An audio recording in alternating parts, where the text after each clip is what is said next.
mengantarkan acara Wikiltalk yang ke-6. Sini ya Bapak Ibu ya. Untuk bisa segera kita mulai ya sambil menunggu Bapak Ibu dosen yang lain. Baik, kita mulai Wikiltalk pagi hari ini dengan membaca bismillah ya Bapak Ibu ya. Bismillahirrahmanirrahim. Semoga nanti untuk kedepannya lancar. Pertama-tama saya ucapkan selamat datang kepada Pak Arianto Patundru. Selamat datang Bapak di kampus PKN STAN. Terima kasih atas waktunya dan kesediaan Bapak untuk sharing kepada kami ya Pak ya di PKN STAN. Dan juga kepada Ibu Evi Mulyani sebagai Wakil Direktur Bidang Akademik, kemudian Bapak Agus Sunaria Sulaiman, Wakil Direktur Bidang Keuangan dan Umum. Ya, selamat datang Bapak Ibu. Dan juga yang kami banggakan dan kami cintai Bapak Ibu Talk pagi hari ini. Sambil menunggu teman-teman yang lain bergabung ya, Pak Arianto Patundru ya, saya manggil ikut Bu Evi manggil Pak Acok nggak enak ya Pak Arianto. Baik, Nggak apa-apa, kami Mbak. mulai saja ya Bapak ya sambil menunggu yang lain ya. Enggak Pak. Iya Pak, terima kasih. Pertama-tama di sini kami nanti bacakan untuk susunan acaranya. Pertama adalah tadi pembukaan, sudah saya mulai, terus kemudian berikutnya nanti ada sekelumit kata pembuka dari Ibu Evi sebagai Wakil Direktur Bidang Akademik. Terus kemudian nanti kami serahkan kepada Bapak Moderator, Bapak Ahmad Priharjanto untuk memandu jalannya acara. Ya, nanti dimulai dengan sharing dari Bapak Arianto Patundru, terus kemudian dilanjutkan dengan sesi diskusi Pak. Nanti kalau misalnya ada teman-teman yang pengen banyak bertanya atau mungkin juga langsung kawruh kepada Pak Arianto bagaimana ya pengalaman Bapak ya selama merintis di Australia dan juga banyak hal yang terkait dengan riset, kolaborasi dan juga publikasi.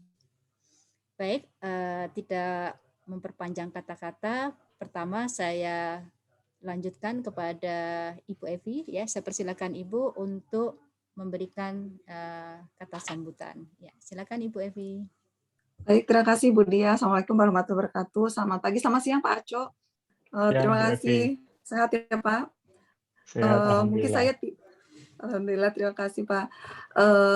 Saya mungkin tidak panjang juga, ini saya sedikit prolog saja Pak Aco, teman-teman semuanya, semoga sehat selalu. Terima kasih kita semua sudah hadir begitu ya pada kesempatan hari ini Pak Aco. Ini saya mungkin share sedikit saja terkait dengan acara kita hari ini Weekly Talk ini yang ke-6. Di kesempatan lalu sudah hadir termasuk salah satunya Pak Sua, memberikan waktu itu lama Pak extensionnya extended ininya sampai hampir 3 jam kelihatannya waktu itu dengan beliau. Gitu. Ini terkait dengan PKN STAN-nya, saya kira juga sebagaimana kita sempat waktu itu saya konsult dengan Pak Aco gitu ya, bagaimana untuk reform gitu PKN STAN, dan juga saya kira Pak Aco sudah banyak bahkan diskusi langsung dengan Bu Menteri, dengan Pak Wamen gitu ya terkait dengan PKN STAN, sehingga saya mungkin hanya mereiterate sedikit Pak Aco juga kepada teman-teman semua bahwa kami diamanahi tentunya untuk saya pikir kalau improvement itu continuous, kalaupun saya ingat waktu ketika kita discuss Pak Aco, tidak semuanya memang yang linear gitu ya, tapi ada breakthrough-nya gitu. Dan mengekspand gitu ya ketika PKN STAN ini kan di 2015 ya Pak Aco menjadi politeknik, itu artinya bahwa tidak hanya berada di bawah Kementerian Keuangan tetapi secara teknik akademik berada di Kemendikbud gitu. Jadi ikut pengaturan di sana, Kemendikbudristek ya saat ini. 6 tahun menjadi Politeknik Keuangan Negara, bahwa semangatnya adalah tetap menjadi spesialis di area pengelolaan keuangan negara, tapi mempunyai pengetahuan yang expand gitu ya, capacity yang expanded capacity untuk yang tentunya akan relate juga dengan pengelolaan keuangan negara. Kami punya privilege bahwa secara intake mahasiswa yang masuk ke kami luar biasa gitu secara kapasitas akademiknya. Kemudian dalam kapasitas dosen juga kami mempunyai dosen yang secara capacity juga luar biasa. Tentu improvement tadi berbagai proses, berbagai penyesuaian diri sebetulnya ketika di 2015 menjadi Politeknik Keuangan Negara, artinya bahwa Tridharma perguruan tinggi tiga dharma ini memang harus kita sentuh semuanya, begitu Pak Aco, teman-teman, sehingga berbagai program dalam konteks akademik begitu dicoba diinisiasi, dan ada juga beberapa yang sebetulnya sudah berjalan dari waktu lalu, dihidupkan kembali, lebih kepada itu, menghidupkan kembali, kemudian merevisit beberapa hal, sehingga harapannya menjadi lebih efektif dan produktif dalam konteks tadi reform PKN STAN. Berbagai program yang juga sebetulnya Pak Aco, teman-teman, kita jalani bersama begitu ya Pak Aco, manajemen dengan teman-teman dosen, dan seringkali juga inisiatif yang mungkin hanya small step begitu, tetapi harapannya bisa in the end akan menjadi sesuatu yang lebih besar. Termasuk juga acara Weekly Talk ini lebih merupakan kepada menciptakan tradisi akademik. Waktu itu Pak Sua sempat juga menyampaikan ini memerlukan komitmen ketelatenan dari kita bersama untuk menjalankan hal-hal seperti ini, sehingga memang kita bisa membentuk hal yang lebih besar. Sedikit gambaran Pak Aco terkait dengan apa yang sedang kami lakukan seperti itu. Secara detail saya kira sudah sempat kita diskusikan juga lebih jauh. Sekali lagi terima kasih Pak Aco, demikian dari saya sebagai prolog.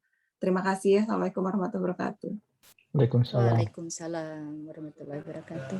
Baik, terima kasih Bu Evi atas sambutan di awal acara. Baik, selanjutnya saya serahkan kepada Bapak Moderator, Pak Ahmad Priharjanto, untuk memandu jalannya acara. Ya, silakan Pak Ahmad. Oke, matur nuwun Bu Diah. Assalamualaikum warahmatullahi wabarakatuh. Selamat pagi dan salam sejahtera untuk kita semuanya. Bu Diah, apa suara saya sudah terdengar dengan baik? Sudah Pak, sangat jelas. Ya mudah-mudahan tidak ada gangguan terkait dengan terkait dengan internet, karena memang ya salah satu penentu kalau acara-acara seperti ini adalah kualitas internet kita ya. Nah, kadang-kala seperti itu. Saya agak kaget nih kalau Bu Diah yang jadi moderator, yang jadi MC nih, biasanya mahasiswi gitu loh Bu. Hari ini ternyata Bu Diah sendiri yang sesekali emaknya mahasiswi Pak. Oke, matur nuwun. Ya, terima kasih banyak kepada Bu Evi Mulyani ya, sebagai Wakil Direktur Bidang Akademis. Alhamdulillah sudah hadir. Mudah-mudahan selalu sehat nggih Bu Evi nggih. Dan juga ke Pak Agus nih, Pak Agus Sunaryah nggih. Matur nuwun nih Pak Agus, mudah-mudahan segera sehat nih, walaupun beliau sebetulnya Pak panggilannya apa tadi ya? Pak, saya panggil Pak Arianto aja nggih. Pak Arianto nggih. Panggil Aco aja Pak, Aco. Pak Acok nih. Waduh, jadi nggak enak nih. Enggak ini apa-apa, Pak. Kebetulan Pak Agus ini berkesempatan hadir, walaupun beliau kemarin positif Pak. Tapi alhamdulillah sudah baikan ya. Ya ini karena apa? Karena kita ngundang Pak Arianto nih. Jadi teman-teman di PKN STAN sangat-sangat antusias untuk mendengarkan apa yang akan diceritakan oleh Pak Arianto nih. Pak Arianto mungkin sedikit cerita saja ya, bahwa PKN STAN itu kalau kita lihat sejarahnya itu memang baru berdiri di tahun 2015. Tapi kalau kita flashback ke belakang sebetulnya di tahun 52 sudah ada Pak, walaupun masih dulu kursus ya, tapi sebetulnya sudah dari 52. Nah, hanya saja kita menjadi perguruan tinggi yang yang benar-benar real perguruan tinggi adalah di tahun 2015. Waktu itu berubah dari STAN menjadi PKN STAN ya. Nah, disitulah kita mulai punya rekrutmen dosen. Sebelumnya adalah Widya Iswara. Dan dosen-dosen kita sebetulnya adalah dosen-dosen yang punya ilmu dan pengetahuan sangat-sangat hebat Pak, karena mereka adalah para praktisi gitu ya. Nah, hanya saja pengalaman penulisan belum seragam. Ada yang sudah sangat baik, ada yang kayak saya ini belum bisa nulis gitu kan Pak. Nah, kita ini alhamdulillah Bu Evi menginisiasi adanya kegiatan weekly meeting gitu. Nah, dan alhamdulillah hari ini kita mengundang Pak Arianto. Selamat datang Pak Arianto.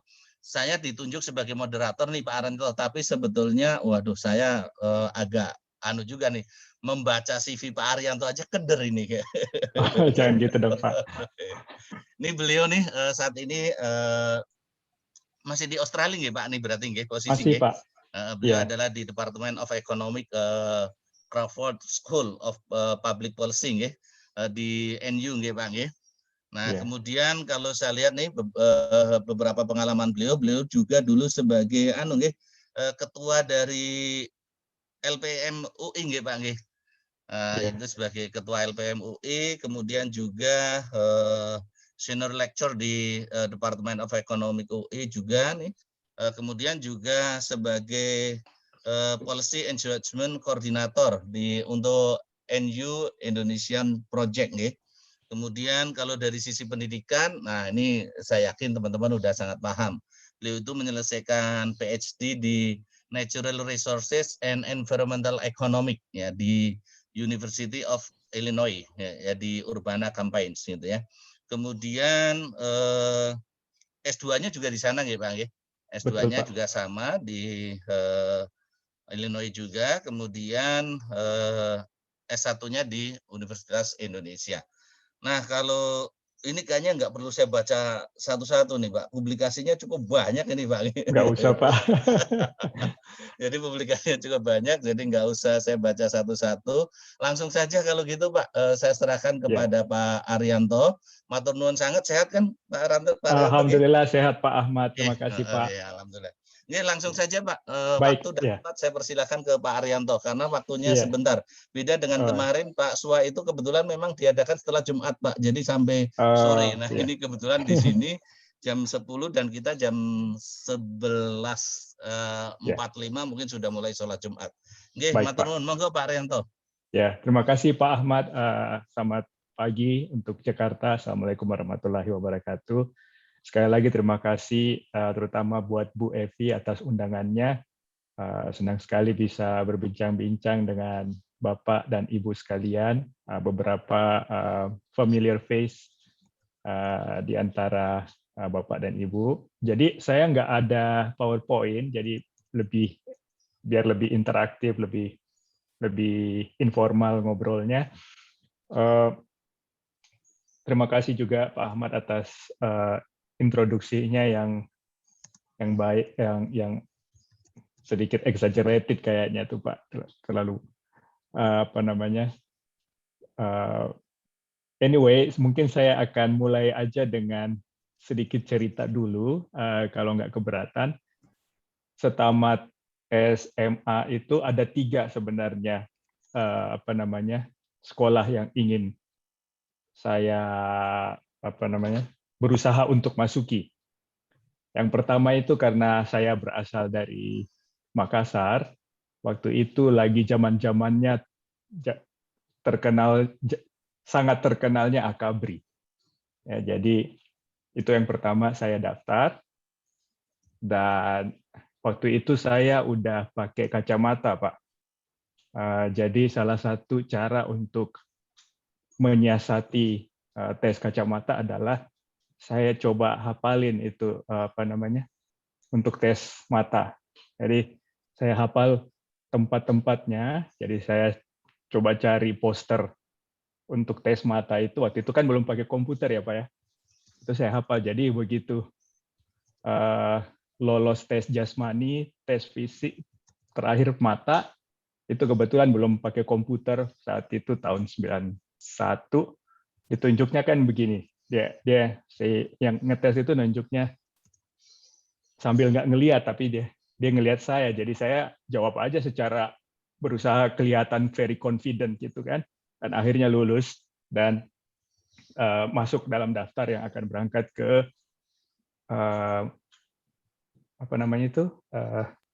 Akademi Akabri Magelang ya. Ya.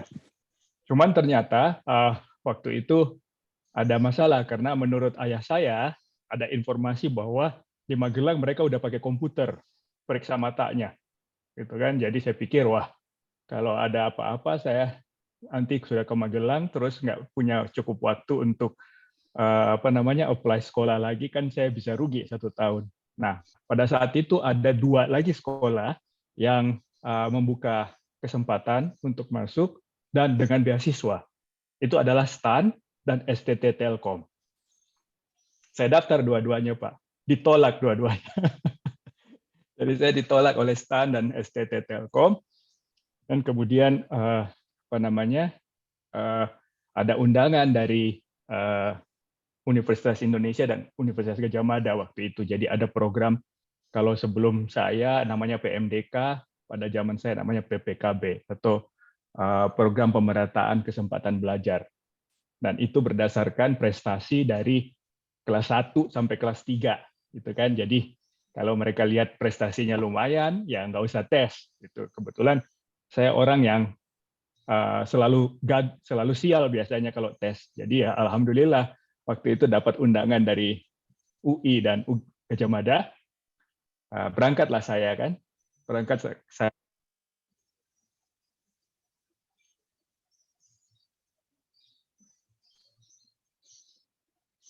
Mohon izin Pak Arianto, suaranya agak hilang.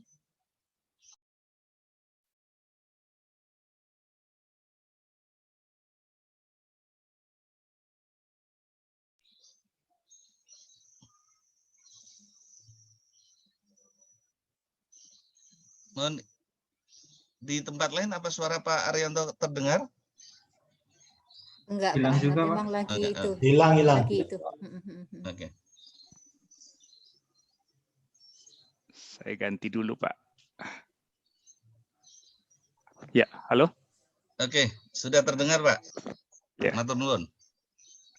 Ya, jadi saya lanjutkan lagi. Sampai di Jakarta, saya agak ketakutan sebenarnya, namanya anak daerah kan, dari Makassar sampai Jakarta, terus perasaan dari kota kecil ke kota metropolitan gitu, perasaan this is a very big challenge, harus cari kos-kosan, terus berusaha untuk berhemat. Jadi waktu itu masih kepikiran bagaimana kalau di Jogja aja, karena Jogja kan lebih murah biaya hidupnya. Jadi berangkatlah saya ke Jogja, naik bis, itu ketemu rektoratnya. Waktu itu memang agak kurang ajar, saya nggak tahu peraturan dan tata krama. Saya cuma bilang aja, boleh nggak pindah ke ekonomi, karena saya terlanjur suka dengan ekonomi. Dan di Gadjah Mada saya dapatnya teknik mesin, gitu kan. Terus mereka bilang, ya nggak bisa, kamu kan diundang untuk teknik mesin, nggak bisa begitu aja pindah, karena slotnya udah diisi oleh orang yang ambil ekonomi. Ya udahlah, terpaksa saya balik lagi ke Jakarta, dan saat itu saya masuk ke Fakultas Ekonomi UI. Nah, saat itu nggak seperti sekarang, itu masuknya belum ada penjurusan, jadi sama semua. Baru kemudian semester 2-3 itu mulai penjurusan. Nah, ibu saya udah wanti-wanti dari waktu itu, dia bilang masuk akuntansi aja, karena kalau akuntansi itu banyak duitnya nantinya, jadi akuntan gitu kan katanya. Ayah saya di orang BI, Bank Indonesia. Ayah saya bilang, ya terserah kamu, kalau jadi ekonom biasanya memang kalau nggak ke BI jadi dosen aja, itu aja pilihannya katanya. Baiklah kalau gitu. Nah, saya masuk ke akuntansi. Belajar akuntansi, saya nggak bisa. Menurut saya itu susah banget. Kenapa harus kredit pada debit pada kredit, susu pada kopi pada susu kan gitu. Saya bilang, ini pelajaran apa? Saya nggak bisa kayak begini gitu kan. Terus akhirnya ya keluar nilainya memang kurang bagus gitu. Tapi sementara itu, karena memang dari sejak SMA saya mulai baca tulisan-tulisannya Pak Tekianwi, Pak Jatun, Pak Sahrir waktu itu di Prisma, mulai senang dengan ekonomi, bagaimana menggambarkan inflasi, pertumbuhan ekonomi dan seterusnya gitu kan. Jadi saya pikir waktu itu namanya studi pembangunan, bukan IE, ilmu ekonomi.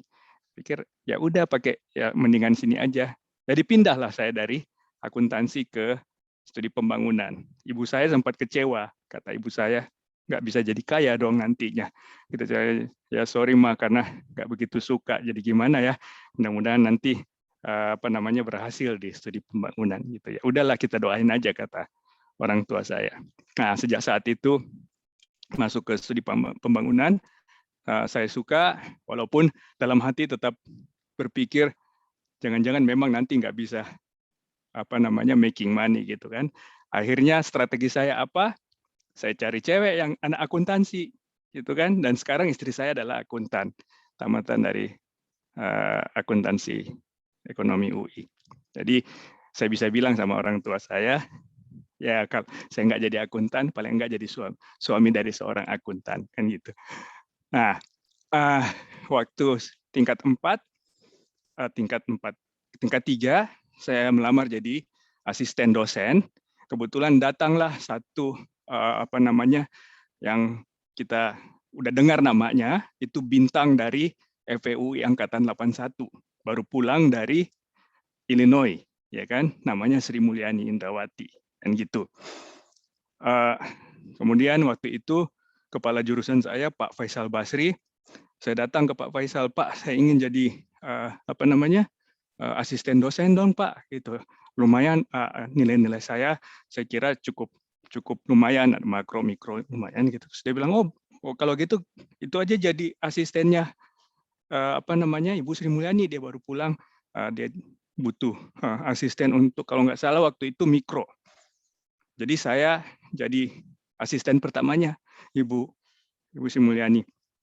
Terus kemudian setelah selesai di situ, waktu nulis skripsi, Bu Ani bilang, udah kalau kamu mau serius nulis skripsinya, lamar aja ke LPM, kan gitu.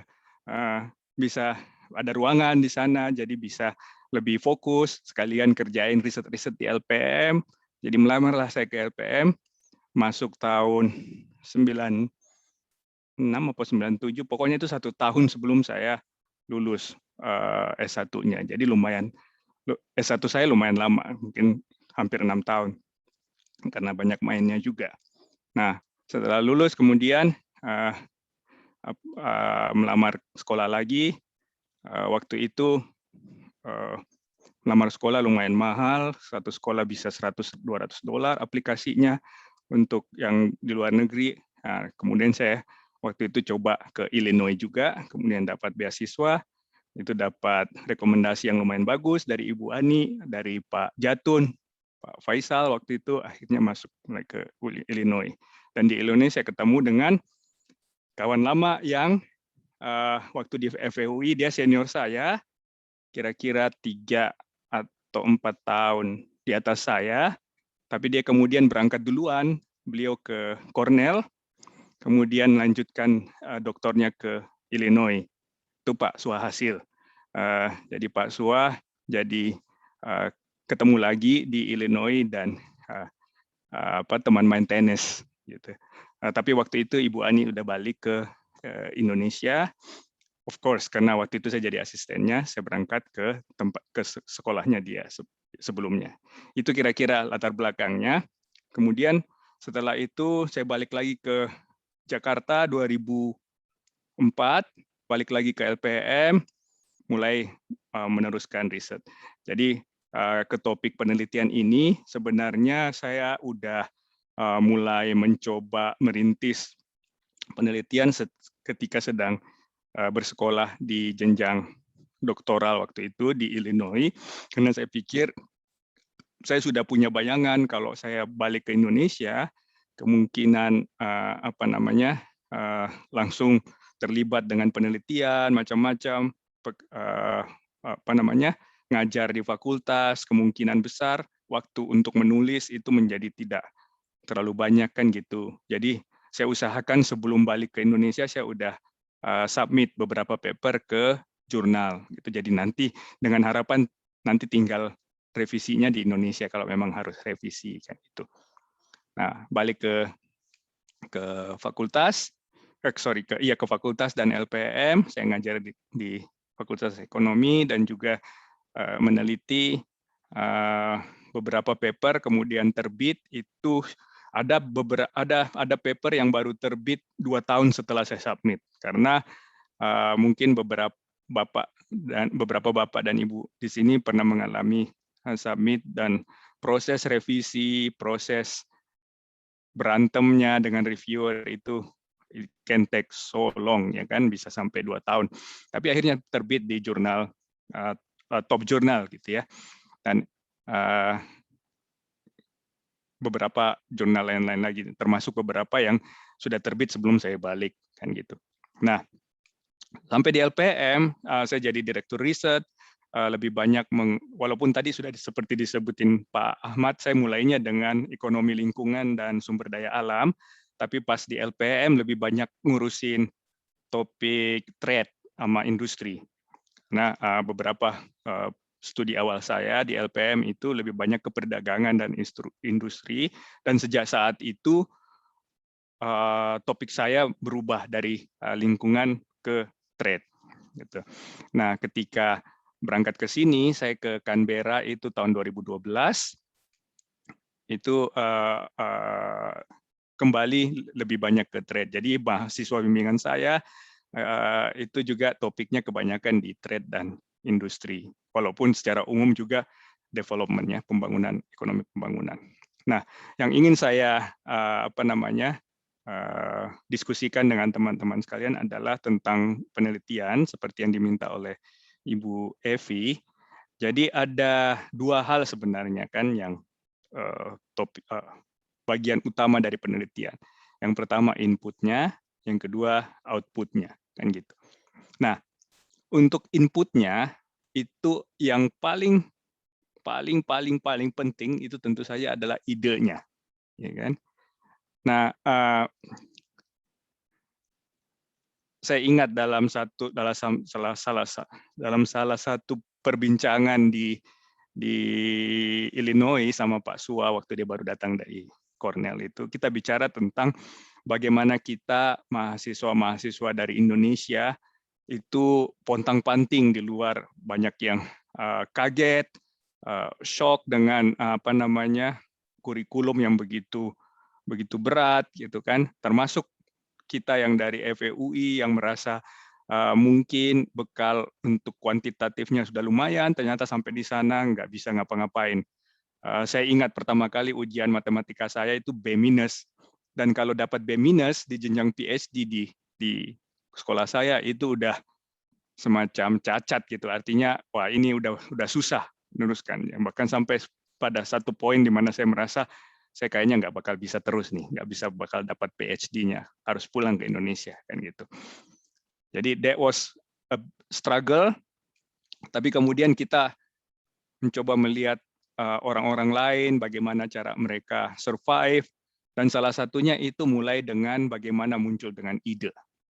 Itu kan kita sepakat bahwa ketika pulang nanti ke Indonesia, salah satu yang mau kita sampaikan ke mahasiswa kita itu adalah berani keluar dengan ide, jangan datang ke dosen bilang, Pak, saya mau bikin skripsi, mau bikin ini, bisa dibantu nggak, idenya apa atau topiknya apa, gitu kan? Itu dari awal aja pertanyaannya udah salah, gitu kan? Harusnya dia datang dengan topik dan pembimbing atau dosennya itu mencoba mengarahkan atau mencoba menawarkan pakai senjata apa untuk men-tackle hipotesisnya, kan gitu harusnya, ya kan? Itu yang kemudian kita coba bawa waktu pulang ke Indonesia. Jadi ide adalah satu hal yang paling penting di input, gitu kan? Tapi ide, pertanyaan berikutnya adalah bagaimana dapat ide.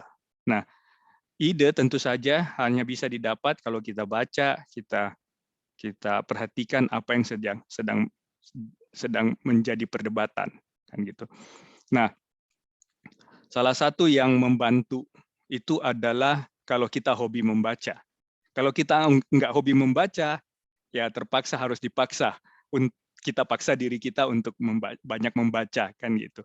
Jadi kalau misalnya interest kita di katakanlah sumber daya alam atau lingkungan atau perdagangan, sedapat mungkin kita paling tidak tahu apa yang sekarang sedang diperdebatkan di luar sana. Di luar sana maksudnya di jajaran, di tataran akademik gitu ya, di tataran penerbitan jurnal-jurnal ilmiah. gitu. Misalnya sekarang saya lagi banyak berkecimpung di dalam analisis tentang global supply chain, gitu kan. Nah, saya merasa saya harus tahu perdebatannya sekarang apa, kan gitu. Dan perdebatannya sekarang apa itu dinamis, gitu kan. Nah, sekarang kan karena ada COVID ini semuanya berubah lagi. Jadi bagaimana global value chain misalnya itu bisa resilient, bisa tahan dengan shock, kan gitu. Nah, itu yang mulai perdebatan sekarang bagaimana misalnya mengatasi trade cost di mana akan ada selalu kemungkinan shock seperti COVID. Mungkin nanti kita alhamdulillah misalnya udah beres dengan COVID, tapi kan tetap aja ada kemungkinan shock seperti itu lagi kan. Jadi bagaimana mengantisipasi ke depannya gitu. Itu satu. Terus yang kedua, selain melihat tataran akademiknya dalam arti publikasi jurnal-jurnal ilmiah yang biasanya tidak terlalu banyak dibicarakan di jurnal, bukan di jurnal, di media yang lebih populer, misalnya televisi, media koran atau majalah, kita juga tetap perlu untuk sedikit banyak tahu apa yang dibicarakan di level policy, gitu. Maksud saya tadi, jadi kalau sekarang di tataran akademiknya orang bicara tentang trade cost of possible shock, gitu kan. Di tataran polisinya itu lebih banyak bicara misalnya bagaimana menjaga supaya dalam kondisi lockdown misalnya, dalam kondisi banyak port yang terhalang karena urusan distancing, policy dan sebagainya, mengurangi jumlah kontak manusia, bagaimana caranya supaya tetap memastikan bahwa food supply itu tetap jalan gitu misalnya. Karena orang bisa lockdown, pemerintah bisa mengeluarkan aturan orang nggak boleh keluar, tapi yang nggak bisa ditahan adalah dan nggak boleh ditahan adalah aliran makanan kan gitu, dan obat-obatan. Nah, jadi bagaimana dalam tataran polisinya? Nah, salah satunya adalah mengaitkan hasil dari penelitian tadi tentang misalnya trade cost itu dengan tataran praktisnya, bagaimana menerjemahkan itu ke dalam policy. Jadi misalnya mungkin di jurnal-jurnal itu penelitiannya di paper kita nggak sebutkan contoh praktis, misalnya mengupayakan supaya pesawat-pesawat penumpang tetap berfungsi, tetap jalan walaupun nggak ada orangnya, tapi isinya di atas itu di kursi-kursi penumpang itu kita isi dengan sayur, dengan buah dan seterusnya, makanan. Itu kan yang dilakukan di bulan-bulan awal Maret, April, Mei 2020 di beberapa maskapai di negara-negara besar, termasuk di Australia. Waktu itu Australia dan New Zealand, Selandia Baru itu merasa ketakutan. Kenapa? Karena bagaimana caranya kalau pesawat dari Cina itu nggak datang ke Australia atau New Zealand karena memang nggak ada orang yang berani keluar atau memang dilarang oleh pemerintahnya untuk keluar kan gitu, karena khawatir transmisi virus itu kan. Tapi kalau mereka nggak bisa, kan biasanya mereka datang ke Australia atau Selandia Baru itu dengan penumpang turis kebanyakan. Nah, baliknya itu mereka gunakan untuk, walaupun nggak terlalu banyak orangnya, yang penting bagasi di bawah pesawat itu isinya adalah produce, barang-barang dari Australia dan Selandia Baru, biasanya produk sayur, buah-buahan dan seterusnya. Nah, karena nggak banyak yang datang ke sini, ke wilayah Australia dan Selandia Baru, akhirnya dibuatlah kesepakatan antara pemerintah dan maskapai untuk berusaha supaya penerbangan itu tetap ada walaupun kosong katanya. Ya, walaupun kosong karena baliknya mereka mau penuhin dengan produksi dari sini. Jadi diisilah di dalam kotak-kotak kardus-kardus, masuk ke kompartemen di atas yang biasa kita pakai untuk taruh tas di atas kursi kita di pesawat, itu diisi dengan barang-barang, kemudian kursi pesawatnya juga yang kosong, nggak ada manusianya itu diisi dengan logistik goods gitu. Untuk memastikan food supply itu tetap jalan. Dan itu kemudian yang dibicarakan di level G20 juga, gitu kan, di pertemuan menteri, pertemuan presiden, gimana caranya memastikan bahwa supply makanan dan obat-obatan tetap jalan gitu. Itu contohnya. Jadi sebagai peneliti kita perlu dua mata, satu terus ke perdebatan akademik, satu lagi di policy implication-nya seperti apa. Ya, tentu saja saya bicara lebih banyak dari latar belakang saya sebagai ekonom, tapi saya kira hal seperti ini juga mirip atau paling tidak banyak persamaannya di bidang akuntansi, kan? Itu tentang ide dan jadi lihat literatur, membaca, kemudian implikasi kebijakannya. Nah, unsur yang kedua tentu saja adalah output, ya kan? Nah, outputnya adalah bagaimana kita menyampaikan hasil penelitian itu ke pihak-pihak yang relevan. Nah, lagi-lagi pihak-pihak yang relevannya ini ada beberapa kan. Jadi sebagai peneliti biasanya tugas kita adalah menyampaikan hasil penelitian kita itu ke sesama peneliti, artinya dunia akademik, dan ke user. User of the studies itu adalah policy makers, masyarakat pada umumnya, kan gitu. Nah, berdasarkan pengalaman itu jauh lebih susah mengconvince teman sendiri, ya kan? Jauh lebih susah untuk meyakinkan kawan sendiri, artinya sesama peneliti, sesama dalam hal ini, dalam kasus saya sesama ekonom misalnya tentang apa yang kita lakukan. Dan itu sebenarnya esensi dari peer review kan. Jadi itu penting, peer review memang penting untuk menjamin supaya kualitasnya itu tetap terjaga. Gitu. Jadi saya menulis sesuatu, kemudian saya submit ke suatu jurnal tersebut kemudian mencari reviewer, saya nggak tahu siapa yang review, reviewernya nggak tahu siapa yang nulis, tapi kemudian karena saling tidak tahu, jadi lebih bebas untuk mengkritik, lebih bebas untuk, dan itu kadang-kadang very harsh, ya kan? Saya suka bilang sama co-author saya yang biasanya bekas mahasiswa saya, sabar aja, memang begini gitu. Kalau nggak dapat review yang pedas, itu biasanya either reviewernya nggak tahu situasinya, atau ya kita lagi mujur aja, gitu kan?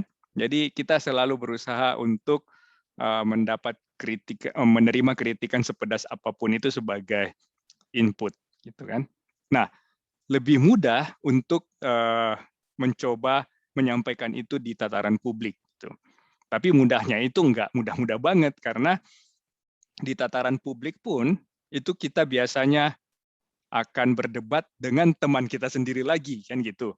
Nah, satu contoh yang bisa saya ingat itu adalah kasus BBM, subsidi BBM, ya kan? Saya ingat hampir 10 tahun kita berantem dengan teman sendiri, maksud saya dari kalangan akademik tentang manfaat dan mudaratnya subsidi BBM, gitu. Nah, waktu itu kelompok UI lebih ke mudaratnya subsidi BBM, terus kelompok beberapa kawan dari universitas lain itu lebih bilang, nah itu penting untuk proteksi orang miskin. Nah, di situ kita berantem di level akademik, kita muncul dengan riset-riset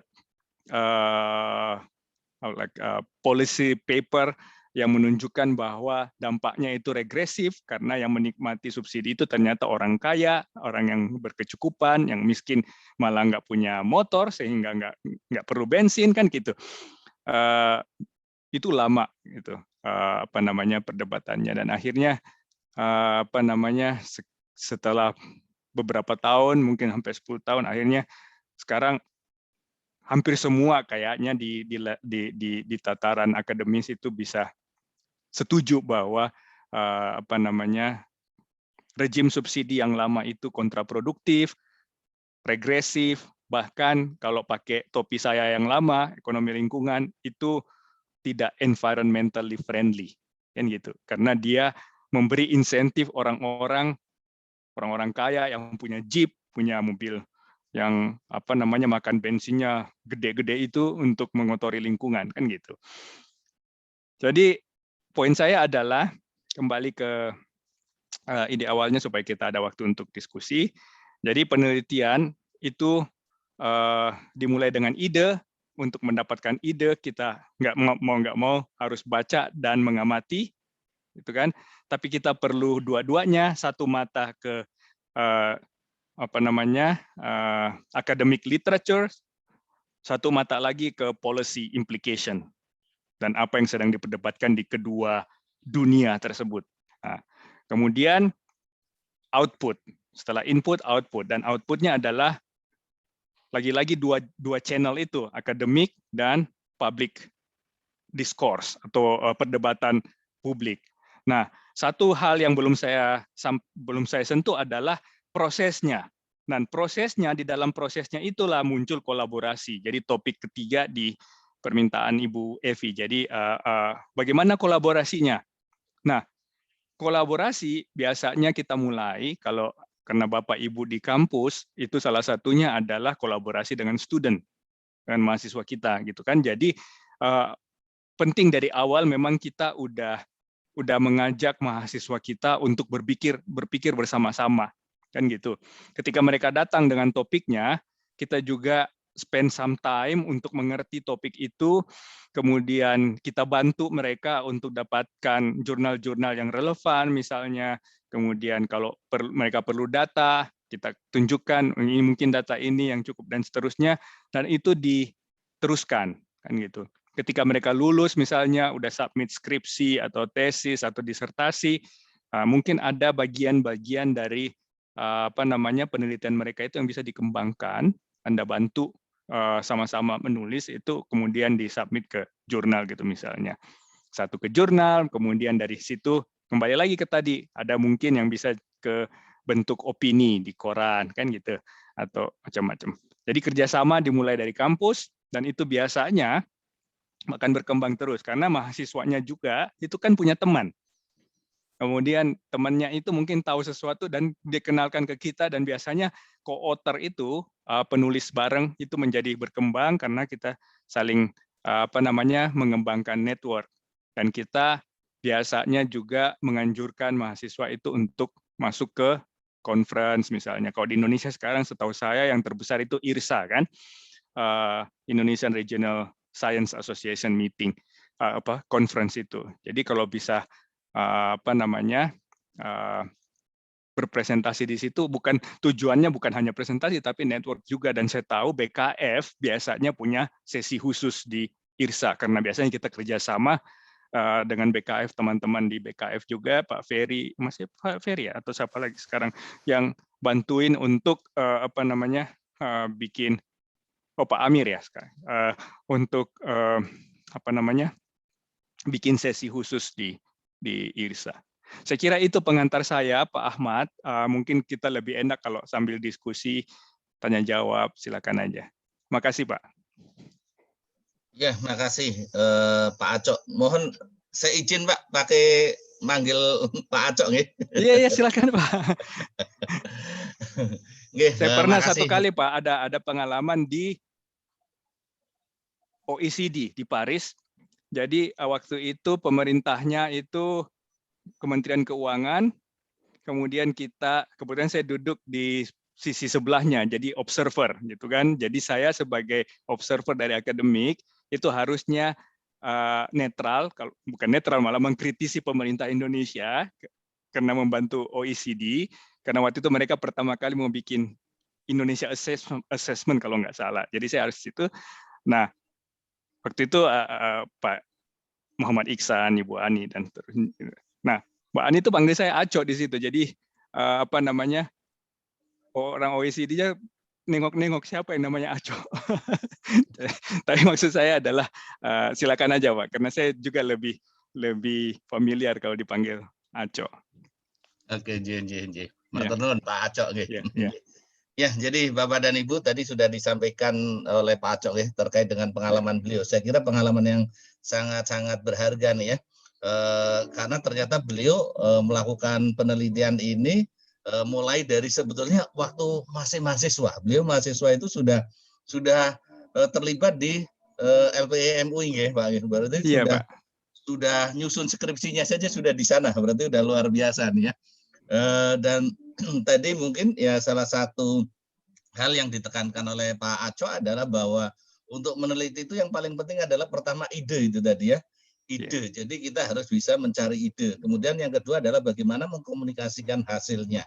Dan juga yang tidak kalah penting menurut saya tadi adalah terkait dengan bagaimana kita bisa berkolaborasi dengan mahasiswa, dengan teman untuk membuat suatu penelitian itu, yaitu menciptakan networking dan juga atau ikut di conference. Nah, mungkin dari teman-teman kalau ada pertanyaan monggo bisa langsung raise hand saja atau mungkin bisa nulis di chat ya.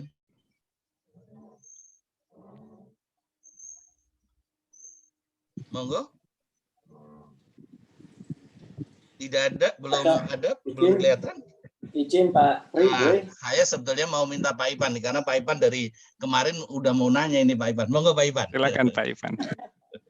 Pak Cok, apa kabar Pak Cok? Baik Pak Ivan, makasih. Mudah-mudahan sehat Pak Ivan. Siap Pak, makasih Pak. Pak Cok, terkaitkan konsentrasi Pak Cok, terakhir kan trade balance ya. Trade balance ya. Mau nanya nih Pak, banyak kita tahu bahwa subsidi untuk trade itu harus dihindari gitu ya.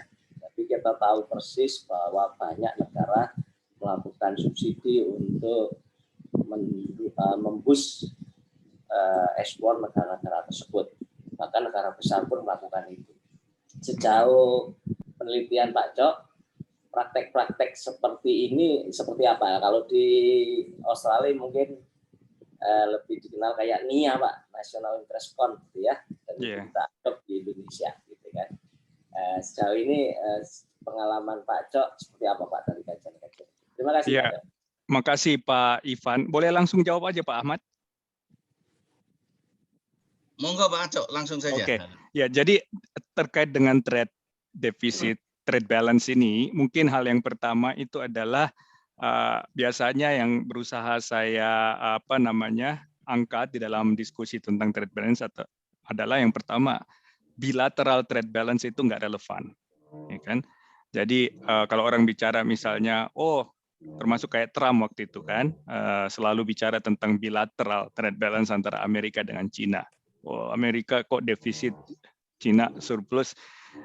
Kenapa saya bilang nggak relevan? Karena ya kita bisa aja punya defisit dengan satu negara, tapi surplus dengan negara lain. Jadi yang lebih relevan itu adalah total trade balance. Itu satu. Dan bahwa trade balance itu bisa negatif, bisa positif, itu adalah cerminan dari apa yang terjadi di neraca yang lain yang disebut neraca modal, kan gitu. Kan neraca pembayaran itu ada 3 bagiannya kan. Ada neraca perdagangan, ada neraca modal, dan penyesuaian. Ya kan? Jadi defisit yang pertama itu biasanya dikompensasi oleh positif di yang kedua. Jadi ketika terjadi trade defisit, itu biasanya ada surplus di neraca modalnya. Jadi ketika diskusi biasanya saya coba untuk mengingatkan teman diskusi bahwa kita jangan lihat cuman bagian pertama aja, bagian trade balance-nya aja, tapi juga lihat di capital balance-nya. Dan itu adalah portfolio, FDI, kan gitu, penanaman modal asing, dan seterusnya. Jadi kalau Pak Presiden misalnya bilang, kita perlu nih untuk memperbanyak FDI atau foreign investment di Indonesia, karena itu Pak Luhut harus memperbaiki investment climate, kan gitu biasanya. Tapi di lain pihak, Pak Jokowi juga bilang kita harus menggenjot ekspor dan sedapat mungkin mengurangi impor. Nah, itu nggak konsisten jadinya. Nah, gimana supaya dua-duanya itu menunjang perekonomian? ya nggak apa-apa kita terlibat, kita punya trade deficit selama itu produktif, ya kan? Produktifnya adalah kalau kita lihat datanya, impor kita itu kan cuma 10% sebenarnya barang final. 90%-nya itu barang modal sama barang mentah, ya kan? Raw materials dengan capital goods. Artinya apa? Ya memang kita butuh untuk produksi. Jadi kalau kita mau genjot ekspor, ya mau nggak mau, impornya juga akan meningkat. Nah, tapi pada saat meningkat impornya, salah satu yang sering terlupakan orang itu adalah melihat neraca modalnya. Biasanya itu akan terlihat bahwa FDI-nya juga meningkat. Nah, itu poin kedua. Poin ketiga, tahun depan kan kita jadi chair untuk G20 kan ya. Indonesia jadi chair untuk G20. Nah, sepengetahuan saya, kawan-kawan di Kementerian Perdagangan itu sedang menggodok tema untuk diberikan ke Presiden, apa yang Indonesia akan push untuk G20 meeting tahun depan. Dan saya dengar itu adalah keterlibatan di dalam global value chain, ya kan? Jadi bagaimana Indonesia dan negara-negara lain tentunya menjadi mitra di dalam perdagangan internasional, Indonesia masuk ke global value chain dan seterusnya, which is good, fine, itu kan? Nah, tetapi di pihak lain kita juga dengar di kantornya Pak Luhut misalnya ada semacam mandat untuk meningkatkan TKDN, gitu kan? Total kandungan dalam negeri, ya lokal konten, ya kan? Nah, saya bilang mungkin kita harus hati-hati itu Pak Ivan dalam hal ini. Kenapa? Karena satu saat objektif untuk masuk ke global value chain dengan objektif untuk meningkatkan TKDN itu akan tabrakan. Kenapa tabrakan? Kalau kita berusaha supaya produksi dalam negeri lokal kontennya itu semakin meningkat, ya kan? Berarti kita mau bilang bahwa kita jangan terlalu banyak bergaul dengan negara lain karena kita mau domestic value added-nya itu semakin banyak di dalam negeri, kan gitu implikasinya. Jadi kemarin isu smelter misalnya gitu kan, mulai dari biji besi dan seterusnya, kebijakannya adalah jangan sampai diekspor dalam bentuk kayak gitu. Sebaiknya diekspor setelah diolah biar ada domestic value added-nya gitu kan. Jadi jangan ekspor biji besi, ekspor toys atau panci atau macam-macam setelah diolah lah pokoknya sehingga domestic value added-nya tinggi kan gitu. Menurut saya bisa-bisa aja seperti itu asalkan prosesnya itu natural, alamiah gitu. Maksud saya dengan alamiah adalah memang kondisi perekonomiannya itu secara comparative advantage itu memang memungkinkan dia, tapi kalau semuanya dipaksa dalam arti terjadi realokasi sumber daya, disubsidi lah atau apa supaya sektor-sektor tertentu aja yang mendapatkan fasilitas itu. Nah, saya khawatir itu menjadi suboptimal dan karena dia suboptimal, kita di-bypass sama negara lain.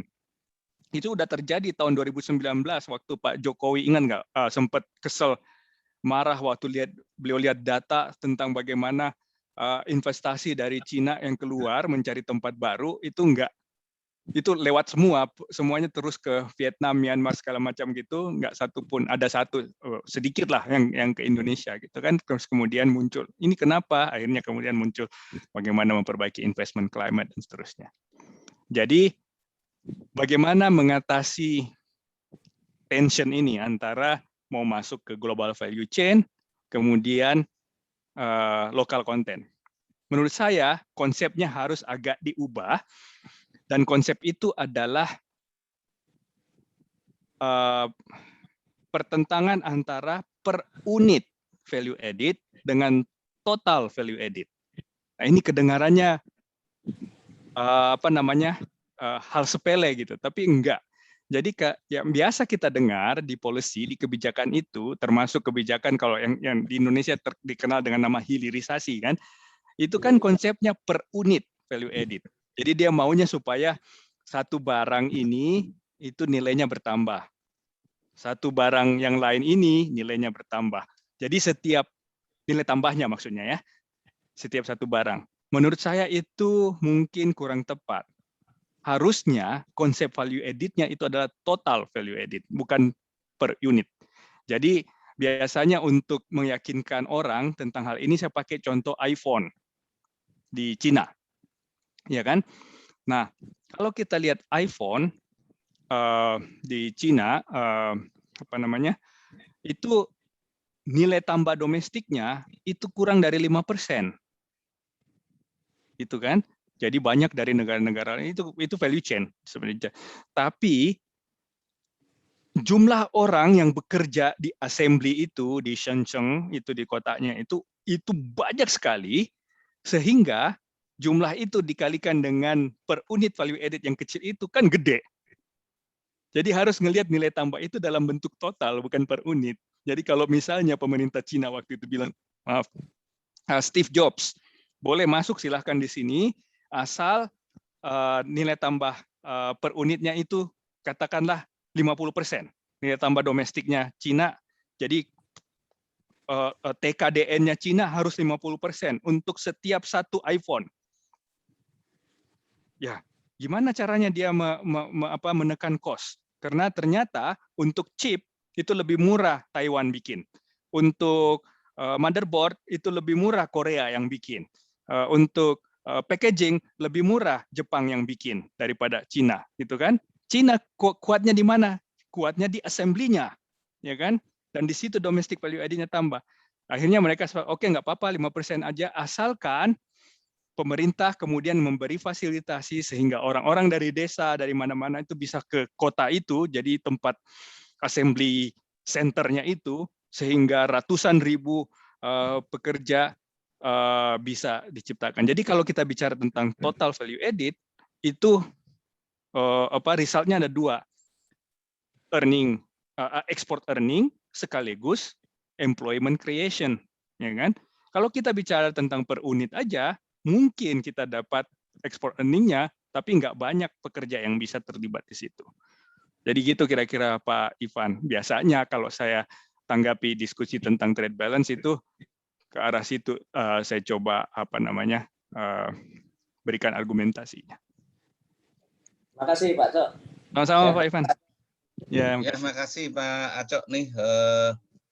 Lanjutnya sudah ada pertanyaan nih dari Mas Dian Aditya. Monggo Mas Dian menyampaikan langsung saja biar lebih kerasa feel-nya itu. Monggo Mas. Makasih Pak Ahmad. Selamat siang Pak Acok. Siang Pak. Hendak bertanya nih Pak, saya perhatikan kan Bapak ada peralihan tema topik penelitian ya, ketertarikan dari ekonomi lingkungan pindah ke trade ya, ke perdagangan.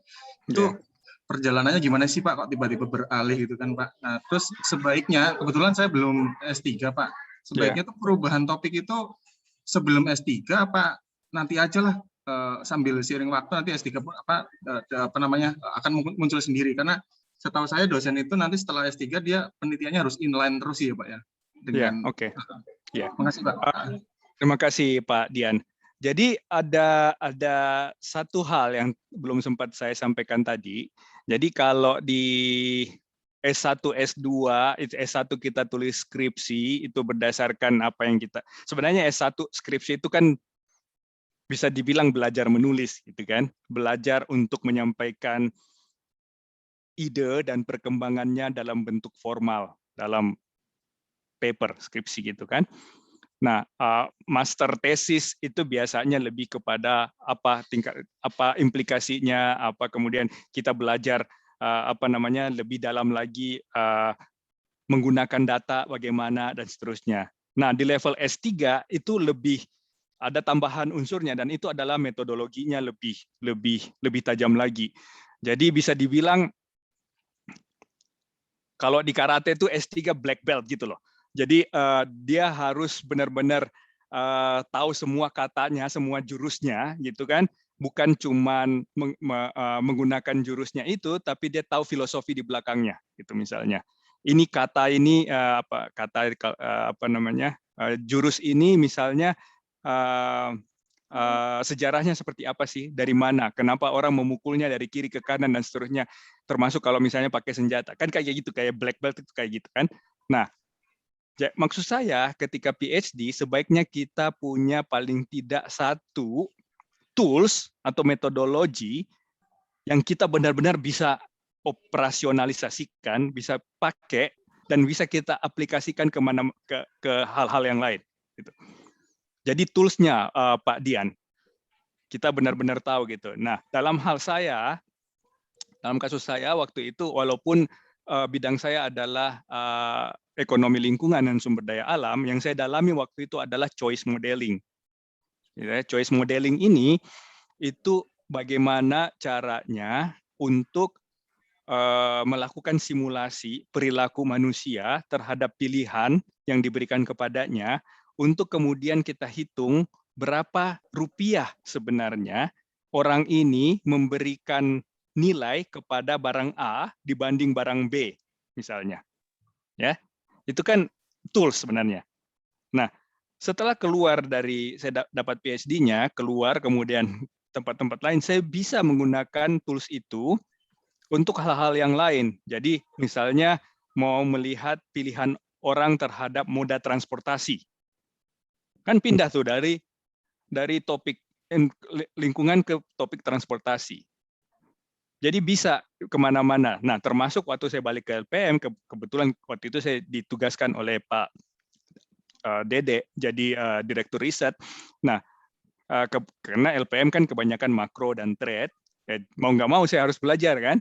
Jadi satu, kita punya tools yang bisa kita bawa kemana-mana.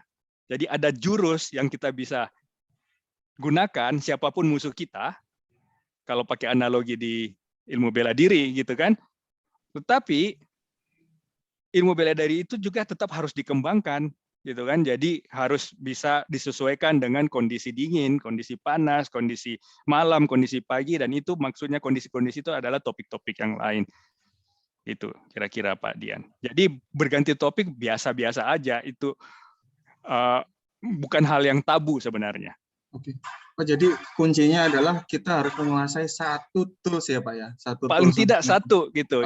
Kayak Pak Ivan mungkin tuh si GE modeling itu. Jadi apa namanya, ada satu lah ya paling enggak gitu kan.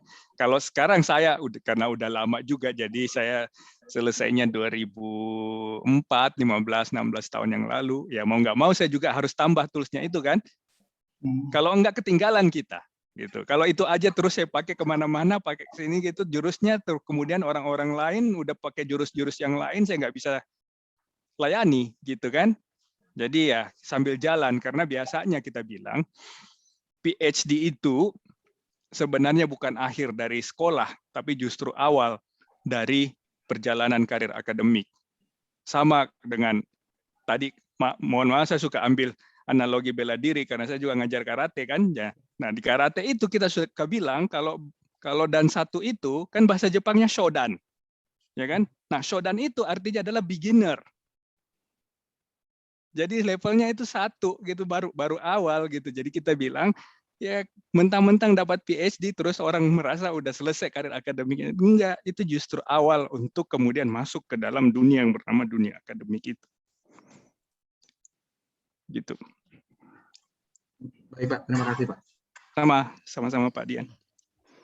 Oke, makasih Pak Aco. Mas Dian sudah puas insya Allah nih. Jadi tadi seperti disampaikan oleh Pak Arianto, berarti memang kita boleh saja berpindah, tapi paling enggak kita harus menguasai ya satu atau dua jurus yang menjadi andalan kita. Dan mau tidak mau memang ke depan kita tetap harus update gitu nggih Pak Arianto, Pak Aco nggih. Baik. Nah, kalau boleh ngasih contoh Pak Ahmad supaya lebih jelas lagi, Pak Suhasil itu toolsnya beliau itu adalah input output dan regional science, ya kan? Tapi dengan input output dan regional science-nya Pak Suha itu dia bisa aplikasikan kemana aja, ya kan? Bahkan beliau bikin textbook untuk input output yang dipakai oleh mahasiswa se-Indonesia, ya kan? Dan itu menjadi bermanfaat karena dia kemudian ketika misalnya mencoba simulasi apa dampak kenaikan BBM terhadap sektor-sektor lain di perekonomian, itu dia pakai tools itu bisa dipakai kemana-mana. Jadi topiknya bisa berganti-ganti, but he's very comfortable with his tools. Itu contohnya mungkin yang bagus. Oke, terima kasih Pak Aco. Ini saya kira menginspirasi ke kita semuanya nih, terutama teman-teman yang artinya saat ini ya bisa dikatakan mau ngambil S3, nggak usah khawatir gitu ya. Artinya Jangan khawatir, Pak. Nggak usah khawatir, yang penting kita menguasai salah satu ilmunya, berikutnya insya Allah bisa kita berkembang terus-menerus. Pak Aco, ini kelihatannya masih banyak pertanyaan nih. Berikutnya ada dari Pak Christian Agung terkait dengan networking nih ya. Monggo Pak Christian Agung, langsung saja menyampaikan. Matur nuwun Pak Ahmad Pri. Selamat datang di kampus kita Pak Aco, walaupun virtual. Iya Pak. Ini mohon maaf, saya mau bertanya tentang networking Pak Aco. Iya. Saya kan orangnya introvert Pak Aco ya. Kadang-kadang ketika pas di acara conference itu mau network dengan orang-orang yang saya lihat top-top itu kok kayaknya gimana gitu ya. Ada tips nggak Pak Aco? Nggak apa-apa Pak. Jadi mereka itu senang sebenarnya. Nah caranya menurut saya adalah ada homeworknya sedikit biasanya, tapi homeworknya itu bisa cuma 3 menit, paling banyak itu Google them, ya kan, dicek dulu ini orang pernah nulis apa, ya kan, atau ngomong apa di mana gitu. Nah dari situ kemudian baru saya baca di ini Bapak atau Ibu ini, nah dari situ biasanya lebih encer gitu. Nah waktu saya masih zaman kuliah dulu itu belum banyak ya, belum ada Google malah kan. Jadi biasanya ya terpaksa kita harus homeworknya itu lebih banyak, kita ke perpustakaan dulu cari orang ini nulis apa gitu kan. Atau biasanya yang saya lakukan itu waktu pertama kali conference di luar itu, waktu itu saya masih mahasiswa di S3, terus kebetulan papernya diterima. Itu kan biasanya kita dikasih tahu tuh di dalam sesi itu siapa aja yang akan bicara, dan biasanya kita udah nervous banget karena di situ ada nama-nama kayak dewa-dewanya gitu kan. Nah biasanya kemudian sebelum conference-nya itu saya coba cari paling enggak satu gitu dia nulis apa, sehingga kemudian paling enggak bisa pembuka pembicaraan. Dan pada saat itu sebenarnya karena saya juga ya namanya di luar gitu, baru keluar bahasa Inggris belepotan, saya juga khawatir gimana kalau saya bahasa Inggrisnya juga dia nggak ngerti gitu kan. Lebih gampang saya biasanya nulis gitu. Jadi pernah suatu kali saya email dulu waktu itu beliau chairnya saya, jadi dia jadi moderator di sesi saya email aja. Dan ini kok ya umumnya ya memang ada juga yang nggak seperti, tapi umumnya akademisi itu open minded kok. Jadi mereka dihubungi, ya, mereka akan jawab gitu. Waktu itu saya email, saya bilang my name is here, saya akan di situ. Jadi mohon suggestion-nya tentang topik saya, karena biasanya itu mereka udah pegang paper kita juga kan. Nah, alhamdulillah pada saat sesi saya dia nggak kejam-kejam amat gitu, dia malah membantu gitu. Oh ini kayaknya maksudnya Arianto ini gini karena saya udah baca papernya gitu Pak Chris. Jadi ada trik-triknya juga gitu. Gitu. Mantap Pak Aco, terima kasih. Sama-sama Pak. Matur nuwun Pak Aco, nih saya kira ilmu yang cukup bermanfaat nih Pak Agung dan kawan-kawan ya. Jadi memang kita harus kenali dulu siapa yang akan diajak bicara. Mungkin itu Pak Aco nih. Jadi biar nyambung lah kira-kira seperti itu. Ya oke, matur nuwun. Lanjut mungkin ini dari Pak Eko Nur Surahman, Pak NS nih terkait dengan kira-kira kebijakan kampus seperti apa ini agar penelitian kita menjadi lebih baik gitu ya, dan juga mungkin apakah ada perbedaan antara UI dengan NU. Mungkin Mas Eko bisa menyampaikan secara langsung Mas Eko. Baik, makasih Pak Ahmad. Selamat pagi Pak Aco, atau menjelang siang ya kalau di Canberra. Iya siang. Semoga sehat selalu Bapak ya. Amin, sama-sama Pak. Iya. Tadi menarik sekali sharing dari Bapak ya, bahwa meneliti itu ya kita harus perbanyak literasi kita gitu, agar curiosity kita kan muncul begitu ya Pak ya. Yeah. Tapi itu kan memang faktor yang ada di masing-masing individu, dalam hal ini peneliti atau dosen gitu. Yeah. Tapi faktor lain yang juga akan berpengaruh penting kan lingkungan sekitar Pak ya. kalau kita dosen ya berarti institusi kita gitu, universitas di mana kita mengajar di situ gitu. Nah ini Bapak kan pengalaman sudah banyak sekali ya Pak ya, di UI panjang sekali pengalamannya, di Urbana Campaign di Illinois juga dari S2 sampai S3 di sana, dan sekarang apalagi di NU Pak. Ini mohon sharingnya, kira-kira bagaimana Pak ya kebijakan yang harus ditempuh, harus diambil oleh universitas agar penelitian di kampusnya itu berkembang gitu Pak. Dan kira-kira lesson learn-nya ini apa Pak? Dari pengalaman Bapak di UI, di US tadi, dan di NU ini seperti apa? Barangkali begitu Pak. Terima kasih sebelumnya Pak Aco. Terima kasih. Satu hal Pak, terima kasih pertanyaannya Pak Eko, penting saya kira. Satu hal yang dari dulu sebenarnya saya coba, dan beberapa teman saya tahu, untuk push di level kebijakan pendidikan tinggi di Indonesia, itu adalah tentang Tridharma perguruan tinggi. Itu kan, kita setuju bahwa Tridharma perguruan tinggi itu penting, ya. Perguruan tinggi itu harus bisa orientasi ke pengajaran, orientasi ke penelitian, dan tentu saja tidak kalah pentingnya orientasi pengabdian masyarakat, kan gitu.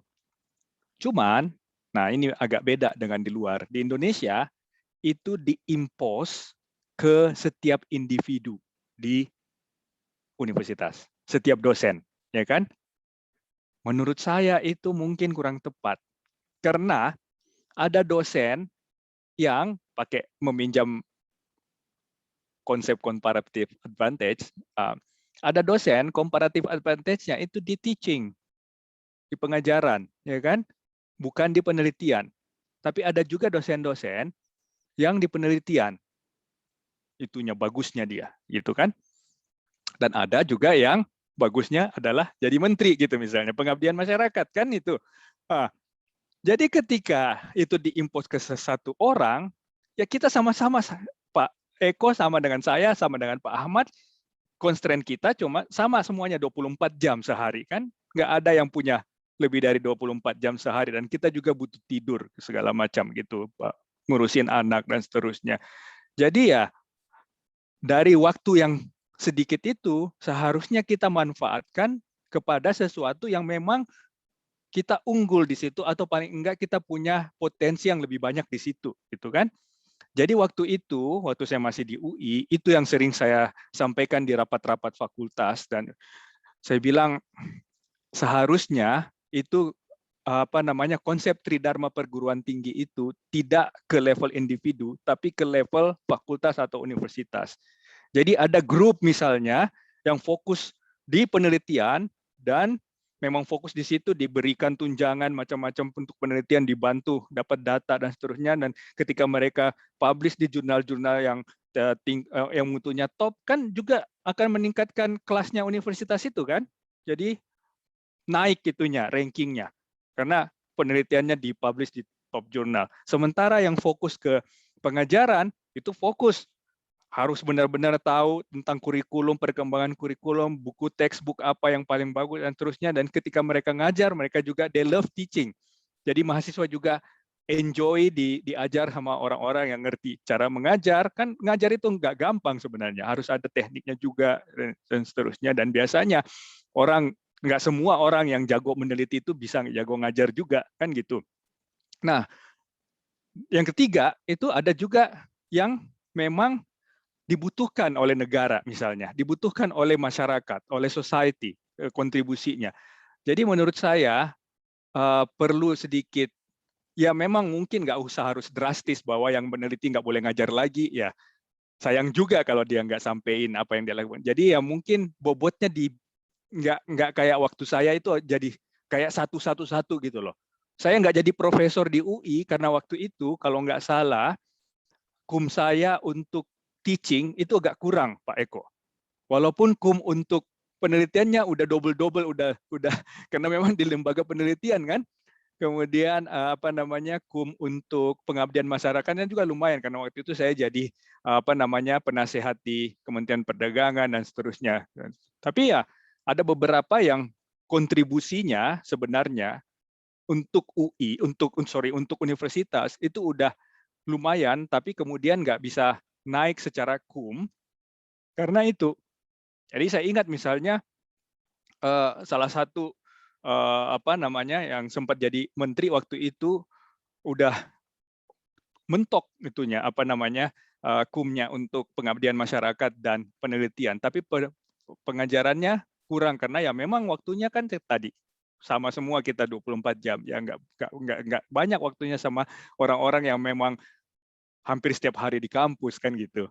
Jadi itu salah satu yang ingin saya. Nggak tahu sekarang bagaimana di Indonesianya, tapi bahwa perguruan tinggi itu harus punya 3 unsur itu ya saya setuju. Cuman mungkin bobotnya disesuaikan dengan potensi sama kemampuan orang-orangnya, faculty membersnya. Gitu Mas Eko. Baik, terima kasih banyak Pak Aco. Ini sharingnya mungkin memang pas dengan ini kita ya di kampus, dan ini saya lihat juga banyak sekali dosen, pejabat akademik juga yang hadir. Semoga ini jadi masukan berharga juga nih pengalaman dari Pak Aco yang sudah malang melintang Pak ya, dari Depok sampai ke Canberra. Gitu. Makasih banyak Pak Aco. Sama-sama Pak.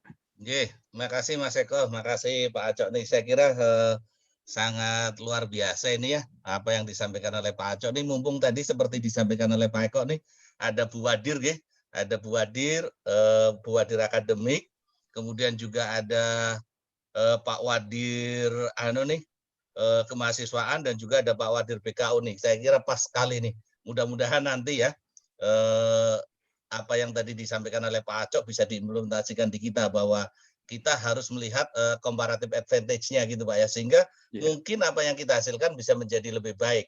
Konsekuensinya mungkin nanti ke IKU ya Mas Eko kan? Ya. Jadi mudah-mudahan Bu Wadir nanti bisa memperjuangkan IKU kita lah gitu. Jadi tidak disamaratakan gitu ya. Artinya kalau yang senang ngajar mungkin bisa banyak yang ngajar gitu kan ya. Walaupun ada kewajiban penelitian tetap ada gitu mungkin Pak Aco nggih. Nah ini. Mungkin itu. Ya lanjut nih nggih.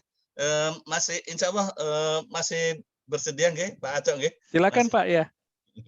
Nggih, ini masih ada pertanyaan dari Pak Heru dan Pak Ahsol. Monggo langsung aja Pak Heru disampaikan Pak Heru. Ya halo Pak Heru. Izin Pak. Oh, monggo. Sambil double zoom soalnya. Oh silakan. Baik. Makasih Pak Arianto. Jadi kami sering mengadakan riset kolaborasi, tetapi masih di dalam negeri, Pak. Jadi memang tahun depan itu kami, atau kalau bisa tahun ini, memungkinkan kami mau coba gandeng universitas atau lembaga di luar negeri. Nah, saya kira tadi dengan yang Pak Arianto sampaikan, yang riset yang berkaitan dengan kebijakan publik, itu sesuai dengan tema kami, Pak. Karena kami ada pusat studi kebijakan publik dan keuangan namanya, yang kemarin baru diresmikan oleh Pak Ahmad Pri. Nah itu saya rasa itu tepat sekali, dan berharap bisa ada kerjasama dengan NU Pak. Nah, saya juga ada beberapa ikut kemarin, ada beberapa seminar NU di Indonesia kan, yang di UI itu sempat jadi peserta gitu, mendengarkan. Saya tertarik gitu Pak. Cuman prosesnya itu loh Pak, maksudnya terkait dengan kolaborasi itu sebenarnya supaya TikTok itu gimana sih supaya bisa proses kolaborasinya itu bisa berjalan kalau di internasional Pak. Mungkin bisa sharing pengalamannya Pak, kira-kira seperti apa? Iya, mungkin saya nggak bisa mewakili universitas lain di Australia, tapi sepengalaman saya di ENU, nah memang ada beberapa program di mana peneliti-peneliti dan dosen di ENU itu di-encourage untuk bisa punya network di luar. Jadi international networking itu punya nilai yang cukup tinggi di sini, apalagi kalau networknya itu adalah dari negara berkembang, karena memang salah satu mandatnya di ENU itu adalah diseminasi riset ke negara-negara, terutama negara less developed gitu kan. Nah, implementasinya itu biasanya ada program-program kayak misalnya di bagian Indonesia Project itu setiap tahun ada yang namanya research grant. Nah, research grant-nya itu sifatnya adalah harus ada kombinasi satu peneliti, paling tidak satu peneliti dari sini, dari Australia, terserah dari universitas mana, dan satu paling tidak dari Indonesia, terserah dari universitas mana. Nah, mereka berdua masukkan research grant, kemudian di compete, biasanya ada apa namanya semacam selection committee, dan itu kemudian diberi, misalnya kalau nggak salah per tahun itu ada sekitar 5-10 kalau nggak salah pemenangnya. Itu nggak banyak sih sebenarnya, jadi bisa paling kalau nggak salah sekitar $20.000 itu per project. Lumayan untuk misalnya beli data atau punya research assistant kayak gitu kan. Dan biasanya yang dari Australia itu biasanya memutuskan sebagian besar, kalau nggak semua dari grant itu ke rekannya ke yang di Indonesia. Karena mereka tahu kondisinya di Indonesia lebih butuh untuk penelitian. Karena biasanya penelitiannya butuh field survey gitu kan bayar surveyor dan sebagainya, itu digunakan untuk itu. Jadi stay tune aja Pak Heru. Mungkin ada sedikit penyesuaian dengan COVID ini sih, jadi kita nggak begitu banyak, terutama yang berhubungan dengan travel, tapi terlepas dari COVID misalnya setiap tahun itu ada. Jadi coba cek di website itu kan, dan mungkin bukan cuma di ENU aja, tapi juga di saya tahu Melbourne sama Monash juga punya program serupa gitu. Apa namanya, biasanya mereka banyak juga Indonesianis, Bu Evi tentu tahu dari Melbourne beliau. Jadi apa namanya, program kerjasama penelitian kayak gitu. Kalau saya sendiri, saya juga memanage program sebaliknya dari sini. Jadi saya diberi mandat oleh universitas untuk mengirim mahasiswa Australia ke Indonesia. Jadi sebaliknya, jadi tapi mahasiswanya yang dari S1 gitu. Karena asumsinya adalah biasanya yang master sama PhD udah punya grant. Jadi tapi yang S1 ini yang masih bulan ini tetap, jadi kita mau kasih encourage mereka habis selesai skripsinya ke Indonesia beberapa hari untuk dapat feel-nya, dengan tujuan nantinya lebih banyak lagi Indonesianis di Australia, orang yang ngerti tentang Indonesia. Jadi biasanya memang mau nggak mau apa namanya, rajin-rajin ngecek website mereka, Pak Heru. Sering tuh ada kesempatan kayak gitu. Ya, ya Pak. Terima kasih Pak tipsnya Pak. Ya, sama-sama. Nanti dicoba. Ya, makasih Pak Heru, makasih Pak Aco. Ya, mudah-mudahan nih apa yang diinginkan Pak Heru untuk kolaborasi internasional tahun ini Pak Heru bisa, mudah-mudahan ya. Ya, mudah-mudahan ini paling nggak bisa menambah akreditasi kita juga nih Pak Aco nih, akreditasi perguruan tinggi. Ya, kalau bisa tidak hanya Pak Heru lah, teman-teman yang lain juga bisa kolaborasi internasional. Amin, amin. Amin. Lanjut Pak Aco, masih ada satu pertanyaan lagi. Sebetulnya saya juga ingin tanya nih, tapi silakan Pak Ahmad, silakan.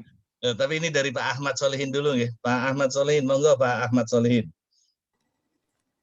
Terima kasih Pak Ahmad Priharjanto, sama-sama Ahmad.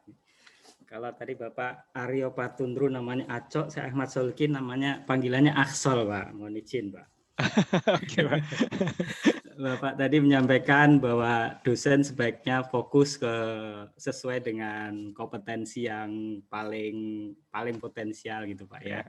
Nah, kalau tadi terkait dengan ini kan ada Pengmas gitu ya, termasuk menjabat di kampus dan seterusnya. Kalau pengalaman Bapak, kalau di UI atau di kampus Bapak yang ada pengalaman termasuk di NU itu pemilihan struktural kampusnya gimana gitu Pak? Apakah dia yang paling potensial atau gantian gitu? Karena setahu saya ada dosen yang memang sangat berminat untuk posisi-posisi struktural itu, tetapi ada juga yang nggak mau gitu, pengen fokus ke penelitian gitu. Kemudian yang kedua, jika tadi kan Bapak ada pengalaman juga ya di LPM gitu, bagaimana tipsnya agar tetap bisa menyalakan minat gitu ya terkait dengan penelitian gitu Pak, dengan menulis, dengan penelitian, karena biasanya udah capek dengan kerjaan struktural gitu, kemudian sudah doktor pun menjadi doktor pisang gitu, berbuahnya cuma sekali gitu Pak, menelurkan buah yang lain kesulitan gitu. Terima kasih Pak. Terima kasih Pak Ahmad. Iya, sekali lagi memang waktu kita semua terbatas, cuma 24 jam sehari, 7 hari seminggu, dan seterusnya. Jadi memang harus pandai-pandai ngatur waktu kan gitu. Nah, kalau di sini saya perhatikan jabatan struktural itu semuanya didrive oleh interest sendiri gitu. Jadi ketika mereka pengen untuk duduk di jabatan tertentu, mereka compete, gitu kan? Mereka masukkan. Jadi biasanya memang ada pengumuman bahwa jabatan dekan ini misalnya udah selesai, mereka dekannya udah pensiun menjadi emeritus profesor, sehingga dibuka kesempatan untuk apply. Gitu. Nah, biasanya kayak gitu modelnya di sini. Jadi orang kemudian apply. Jadi jarang sekali saya lihat jabatan struktural di sini itu karena dengan penunjukan. Jadi biasanya dibuka, orang kemudian taruh expression of interest, jadi minat. Kemudian biasanya ada proses seleksi dan seterusnya. Nah, kalau di Indonesia itu kita punya constraint tambahan. Constraint tambahannya adalah nggak banyak orang yang bisa kita minta untuk menduduki jabatan administrasi juga, kan gitu. Jadi jadi modelnya mungkin di beberapa universitas agak hybrid dalam arti ada sistem dibuka, kemudian orang masukkan lamaran, tapi tetap ada sistem penunjukan juga untuk posisi-posisi tertentu, kan gitu. Jadi misalnya waktu saya di LPM, waktu saya jadi direktur riset, kemudian wakil kepala, kemudian menjadi kepala, itu dekannya itu memberi keleluasaan kepada saya untuk bisa bilang bahwa semester ini saya nggak ngajar dulu deh, gitu misalnya. Karena saya mau fokus ke meraih target penelitian LPM sekian gitu misalnya. Macam-macam, atau bantu kementerian X, kementerian Y untuk proyek ini, kayak gitu misalnya, gitu kan. Nah, itu bisa kayak gitu. Nah, saya nggak tahu di universitas lain ada semacam fleksibilitas kayak gitu atau enggak, karena kemudian juga ada kondisi di mana orang-orang dosen yang berkecimpung di lembaga penelitian, kalau di UI misalnya di LPM atau lembaga manajemen, lembaga PPIA, lembaga akuntansi itu, kemudian yang lain, mereka juga adalah dosen-dosen yang sebenarnya diharapkan untuk ngajar karena mereka punya banyak legacy untuk mengajar. Jadi biasanya kemudian dicari keseimbangannya aja. Jadi misalnya, misalnya Anda semester ini nggak banyak mengajar, tapi bisa nggak komit dari sekarang bahwa semester depan Anda yang pegang mata kuliah pengantar akuntansi misalnya, kan gitu. Jadi memang butuh sedikit fleksibilitas dalam hal appointment dan pemilihan posisi berkaitan dengan apakah itu penelitian, struktural dan seterusnya. Dan kampus saya dulu ada beberapa eksperimen sih, ada jadi misalnya waktu itu ada istilah dosen penelitian. Jadi dosen-dosen yang memang mandatnya itu meneliti. Ada dosen pengajaran, kemudian ada dosen struktural. Jadi mereka yang jadi wadek, jadi dekan, jadi kepala lembaga dan seterusnya. Dan itu biasanya load atau tugas mengajarnya disesuaikan, nggak sebanyak mereka yang memang ngajar aja. Itu Pak Ahmad. Ya, terima kasih Pak. Terima kasih Pak Ahmad Solihin, Pak Aksel. Terima kasih juga Pak Acok. Pak Acok nih, boleh nggak saya nanya, ini waktunya udah jam 11.31, tapi boleh nanya? Silakan nanya Pak. Sedikit ya. nih. Mohon maaf nih Pak Acok nih, karena tadi saya sangat-sangat tertarik dengan pengalaman Pak Acok nih ya, terutama dalam dalam menulis jurnal ya.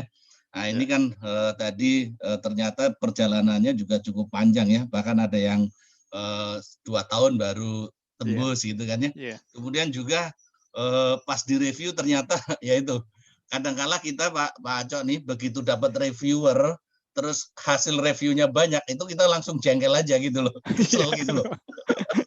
Iya. Saya nulis kan sudah menurut kita udah bagus, sudah baik gitu loh.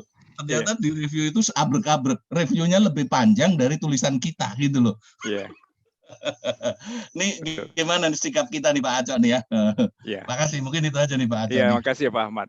Jadi ada biasanya lagi-lagi berkaca dari pengalaman saya sendiri Pak. Biasanya cukup ambisius sih. Jadi nggak selalu seperti itu. Tapi ambisi saya adalah paling tidak setiap saat itu ada 5 paper saya yang sedang beredar sedang direview. Ada 5 yang udah saya kirim ke jurnal A, B, C, D, E, ya kan? Jadi saya tinggal tunggu aja, dan biasanya kan nggak bersamaan datangnya hasil reviewnya, ya kan?